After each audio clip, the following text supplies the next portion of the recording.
How much does Emma Raducanu make from endorsements? Whether Emma Raducanu's victory at the US Open is the start of a long and successful tennis career remains to be seen, but it is undeniably the start of a new chapter in her life. Raducanu, 18, has rubbed shoulders with Naomi Osaka, Lewis Hamilton, and Serena Williams at the Met Gala since her surprise victory in New York earlier this month. She's made numerous media appearances worldwide, grown her Instagram following to over 2 million, and signed a sponsorship deal with luxury jewelry brand Tiffany Co. Tiffany Co. Raducanu wore Tiffany jewelry throughout her US Open run, including in the final against Leylah Fernandez. She reportedly signed a $2 million deal to be a global ambassador for the jewelry designer. The world number 24 joins the Tiffany family alongside Beyoncé and Jay-Z. She said after the deal was announced, "It's such a well-known brand, and one with which I've had a long association. Throughout the tournament, I wore the ring, bracelet, earrings, and cross necklace. These pieces will always grasp a special place in my heart." Raducanu's profile is expected to rise even further in the coming years due to this endorsement, which is expected to be the first of many. Nike, Adidas, Uniqlo, Aston Martin, Chanel, and Lacoste are rumored to be interested. Nike. Raducanu is currently signed to Nike, which provides her with court clothing and shoes. At Flushing Meadows, she wore their Women's Fall New York Slam collection and Reacted Vapor NXT shoes. The contract is rumored to be worth $100,000 on a rolling year-to-year basis, similar to Wilson's, which could spark a bidding war. After winning the US Open and Australian Open with Adidas, Naomi Osaka signed a multi-year deal with Nike worth $7.2 million per year through 2025. The possibilities are nearly limitless and possibly overwhelming. Global celebrity. Raducanu's massive sponsorship appeal stems in part from her background. She was born to a Romanian father and a Chinese mother in Canada, grew up in England, and made her big break in New York. She has already reached out to the Far Eastern audience by posting a message in Mandarin on the Chinese social media platform Weibo, thanking fans for their support. That, along with her willingness to stay in New York after the US Open and appear on TV shows and attend A-list events as if she were a seasoned pro, demonstrated her desire to become a global celebrity.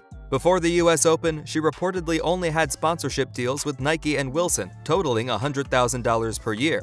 Tiffany Co.'s endorsement is reportedly worth a seven-figure sum, and Nike and Wilson are likely to be very interested in retaining her services in the long run. Raducanu could become Britain's first billion-dollar sports star, according to public relations expert Mark Borkowski. Borkowski, who has worked with Michael Jackson, Joan Rivers, and Led Zeppelin, among others, told The Guardian, "This is the start of something epic. It's not just that she's a fantastic tennis player, it's also her background, ethnicity, and spirit of independence. People adore her for being vulnerable, but she laughs off the pressures." WTA Tour and Titles. To begin with, she is represented by the IMG Talent Agency, and her affairs are said to be managed by the renowned Max Eisenbud. For more than a decade, Eisenbud was instrumental in making Maria Sharapova the highest-paid female athlete in the world, and he also worked with China's first-ever Grand Slam winner, Leylah.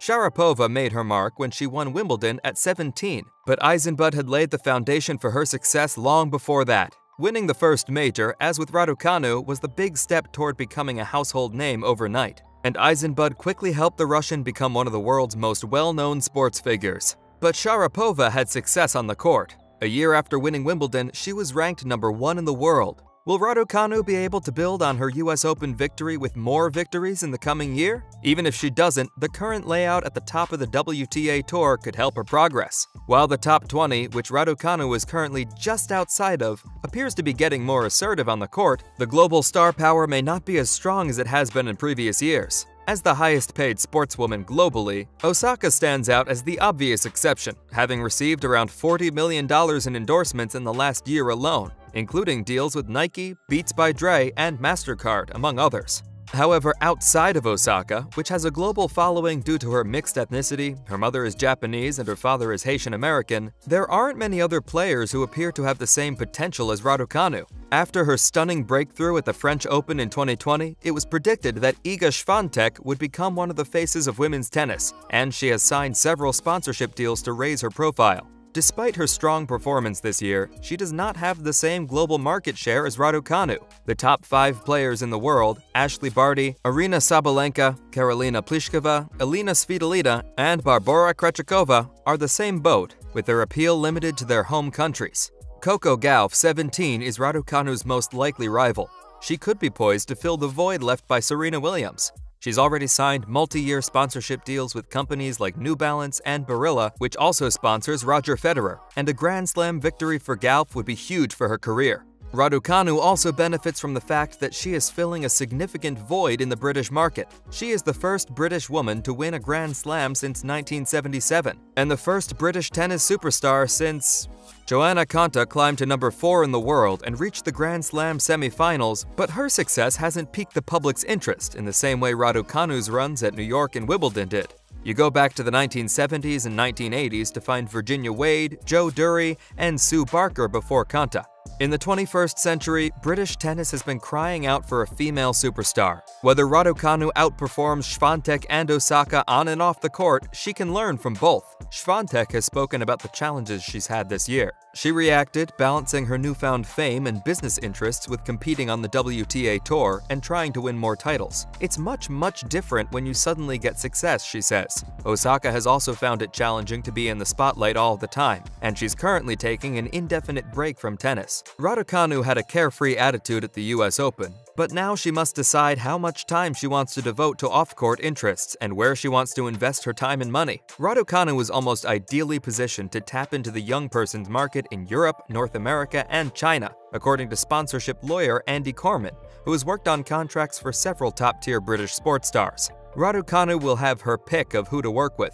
She's still developing her brand, and the types of sponsors she chooses will be scrutinized. She has an excellent chance to pick and choose, and she has the option of sticking with brands she believes in. While Raducanu appears to have the world at her feet, she has also been warned. Nick Bollettieri, a tennis legend, wants Raducanu to be able to breathe and find her way. Raducanu will have to adjust to a new status on the WTA Tour, but she will also have to see her face on a lot more billboards and magazines as her stock rises. Dior. Raducanu will showcase Dior creative director Maria Grazia Chiuri's women's wear collections, as previously said. She will also be a spokesperson for their makeup and skincare lines. Raducanu had already donned a Grecian gown from the Dior Cruise 2022 collection at the opening of the 007 film's No Time to Die before this deal was disclosed. "Very pleased to join this legendary house. Thank you, @Dior," she tweeted after the formal announcement. Wilson Blade. Raducanu plays with a Wilson Blade racket on the court. Earlier this year, the gifted youngster experimented with various frame sizes, but it was with a longer framed weapon that she achieved her breakout achievement. Her contract with the manufacturer is thought to be a rolling $100,000 per year deal, so she may expect a lot of interest when the present term ends. Ultimately, developing a strong team around her will reflect the measure of success going forward, said Trevor Watkins of Pinsent Masons, a sports law firm. The ability of a person's personality to drive value is a huge factor for her, but the difficult part will be making the right decisions. Mr. Watkins said Raducanu has an inspiring young image that businesses will want to capitalize on. Previous social media posts and negative publicity have reflected poorly and resulted in the termination of sponsorship deals for other athletes in sports. Emma Raducanu can now select the brands she wants to partner up with. When she receives $1 million, brands won't pay her unless they receive commitments. What brands do you think she'll work with next? Comment below if we missed any.